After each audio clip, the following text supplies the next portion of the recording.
સુંદર જંગલ હતું. એ જંગલમાં ઘણા બધા પ્રાણી પક્ષીઓ રહેતા હતા. એમાં ઊંટ અને શિયાળ પણ રહેતા હતા. એ બંને તો ભાઈબંધ હતા. જ્યાં ઊંટભાઈ જાય ત્યાં શિયાળભાઈ જાય, અને જ્યાં શિયાળભાઈ જાય ત્યાં સાથે સાથે ઊંટભાઈ જાય. એકવાર શિયાળને તો મીઠી મીઠી શેરડી ખાવાની ઈચ્છા થઈ. તેથી તેણે ઊંટભાઈને કહ્યું, ઊંટભાઈ, મને મીઠી મીઠી શેરડી ખાવાની ખૂબ ઈચ્છા થઈ છે. શેરડી તો મારે પણ ખાવી હતી, પણ શેરડી તો આ જંગલમાં ક્યાંય નથી. શેરડી ખાવા માટે તો આપણે જંગલના છેવાડે આવેલી નદીને પેલે પાર આવેલા ગામના ખેતરમાં જવું પડશે. ઊંટભાઈએ કહ્યું. શિયાળભાઈ કહે, વાંધો નહીં, ચાલો ને આપણે ત્યાં જઈએ. સારું, તો ચાલો જઈએ. ઊંટભાઈએ કહ્યું. અને પછી બંને મિત્રો શેરડીના ખેતર સુધી પહોંચવા માટે નીકળી પડ્યા. ઘણો બધો સમય ચાલ્યા પછી એ બંને મિત્રો તો જંગલના છેવાડે પહોંચી ગયા. બંનેએ ત્યાં જઈને જોયું તો નદીને પેલે પાર ગામડાના ખેતરો હતા, જેમાં સરસ મજાની શેરડીઓ હતી. શિયાળભાઈને તો શેરડીઓ જોઈને મોંમાં પાણી આવી ગયું. ઊંટભાઈ પણ શેરડીઓ જોઈને ખૂબ ખુશ થઈ ગયા. ચાલો ત્યારે આપણે નદીને પેલે પાર જઈને શેરડી ખાઈએ. ઊંટભાઈએ કહ્યું.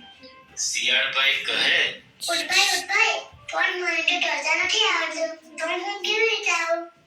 ઊંટભાઈ કહે, અરે શિયાળભાઈ, તમે એની ચિંતા ના કરો. તમે મારી પીઠ પર બેસી જાઓ, હું તમને નદીને પેલે પાર લઈ જઈશ. શિયાળભાઈ તો ખુશ થઈ જાય છે. સારું ઊંટભાઈ. એમ કહી શિયાળ ઊંટની પીઠ પર બેસી જાય છે. અને પછી ઊંટભાઈ ધીમે ધીમે નદીમાં ઉતરે છે અને નદી પાર કરવા મંડી પડે છે. અને થોડી વારમાં તેઓ બંને નદીને પેલે પાર પહોંચી જાય છે અને ચાલતા ચાલતા ખેતર સુધી પહોંચી જાય છે.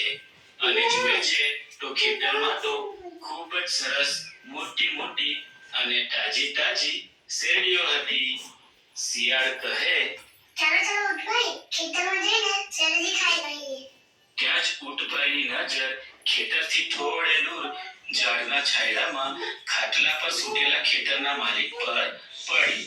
તેથી ઊંટભાઈએ તો શિયાળને સમજાવતા કહ્યું કે, જો શિયાળભાઈ, આપણે ખેતરમાં શેરડી ખાવા તો જઈએ, પણ ત્યાં જઈને તમે કોઈ અવાજ પાડતા નહીં અને છાના માના શેરડી ખાઈ લેજો. જો ખેતરનો માલિક જાગી જશે તો આપણને બંનેને બહુ મારશે. શિયાળભાઈ કહે. સારું ઊંટભાઈ. પછી તો બંને મિત્રો ખેતરમાં છાના માના જાય છે અને શેરડી ખાવાનું શરૂ કરે છે. ભરપેટ શેરડી ખાધા પછી શિયાળને તો ગાવાની ઈચ્છા થઈ. તેથી તે તો ઊંટભાઈને કહે છે, ઊંટભાઈ, મને તો સ્વાદિષ્ટ ભોજન કર્યા પછી ગાવાની ઈચ્છા થઈ જાય છે, તેથી હું તો ગાઉં છું. અરે ગાતા નહીં શિયાળભાઈ, તારો અવાજ સાંભળીને ખેતરનો માલિક જાગી જશે તો આપણને બહુ મારશે. ઊંટભાઈએ કહ્યું. પણ શિયાળે તો ઊંટની વાત માની નહીં અને એ તો ગાવાનું શરૂ કરે છે.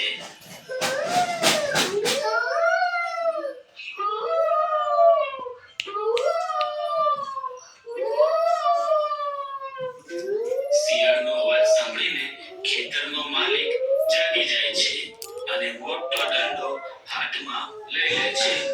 નક્કી શિયાળ મારા ખેતરમાં ઘૂસ્યું છે, આજે તો હું એને મારીને જ રહીશ. એમ કહી એ તો દોડતો દોડતો ખેતરમાં જાય છે. ખેતરના માલિકને આવતો જોઈ શિયાળ તો વાડમાં ઘૂસીને ખેતરની બહાર નીકળી ગયું અને ઝાડીઓમાં સંતાઈ ગયું. શિયાળ તો નાનું અને ઝડપી પ્રાણી હોવાથી વાડમાંથી ઘૂસીને બહાર નીકળી શક્યું, પણ ઊંટભાઈ ઝડપથી ભાગી શક્યા નહીં અને ભાગવા જતા શેરડીઓમાં ફસાઈ જાય છે. અને એટલામાં ખેતરનો માલિક આવી જાય છે અને ઊંટભાઈને દંડા વડે ખૂબ માર મારે છે. ઊંટભાઈ તો જેમ તેમ કરી ત્યાંથી બચીને ખેતરની બહાર નીકળી જાય છે. ઊંટભાઈને તો શિયાળ પર ખૂબ ગુસ્સો આવી રહ્યો હતો. શિયાળ તો નદીના કિનારે ઊંટભાઈની રાહ જોઈને બેઠું હતું. દૂરથી શિયાળને જોઈને ઊંટભાઈ તો મનમાં જ નક્કી કરે છે કે આજે તો હું શિયાળની દગાખોરીનો બદલો લઈને જ રહીશ. ઊંટભાઈ ચાલતા ચાલતા નદીને કિનારે શિયાળ પાસે પહોંચી જાય છે. શિયાળ કહે, ઉઠભાઈ મને માફ કરજો. મને ખબર જ ના હતી કે ખેતરનો માલિક આવી જશે. ચાલો ફરી પાછા આપણે આપણા જંગલમાં જતા રહીએ. ઊંટભાઈ તો કાંઈ બોલ્યા નહીં અને છાનો માનો નીચે નમે છે અને શિયાળ એના પીઠ પર ચડીને બેસી જાય છે. ઊંટભાઈ તો છાનો માનો નદીમાં ઉતરે છે અને નદીમાં ધીમે ધીમે જવા માંડે છે. નદીના વચ્ચે પહોંચીને ઊંટભાઈએ શિયાળને કહ્યું, શિયાળભાઈ મને તો નદીમાં આરોટવાની ઈચ્છા થઈ છે. અરે ના ઉઠભાઈ એવું ના કરતા. હું પડી જઈશ નદીમાં. શિયાળ બોલ્યું, પણ મને તો સ્વાદિષ્ટ અને ભરપેટ ભોજન કર્યા પછી આરોટવાની ઈચ્છા થઈ જ જાય છે. ઊંટભાઈએ કહ્યું અને પછી ઊંટભાઈ તો પાણીમાં આડોતવા માંડે છે. અરે ઉઠભાઈ એવું ના કરો. પણ ઊંટભાઈ તો પાણીમાં જોરથી આડોતવા માંડે છે અને શિયાળ તો ઊંટની પીઠ પરથી સરકી જાય છે અને નદીના પાણીમાં પડે છે. બચાવો.